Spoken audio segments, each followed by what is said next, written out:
सोलापूर शहरातील गुन्हेगारी प्रवृत्तीच्या इसमावर पोलिसांनी कठोर कारवाई केली आहे. अरुण भीमराव बेद्दे, वय 25, राहणार थोरली इरणा वस्ती, सरकारी गोडाऊन समोर, सोलापूर. याला 1 वर्षासाठी सोलापूर शहर व संपूर्ण सोलापूर जिल्ह्यातून तडीपार करण्यात आले आहे.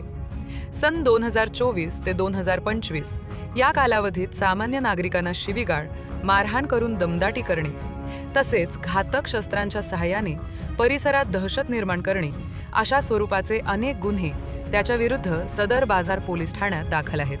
त्याच्या वाढत्या गुन्हेगारी हालचालींची दखल घेत सदर बाजार पोलिसांनी महाराष्ट्र पोलीस अधिनियम 1951 मधील कलम 56(1) अ व ब अन्वये तडीपारचा प्रस्ताव पोलीस उपायुक्त परिमंडळ सोलापूर शहर यांच्याकडे सादर केला होता.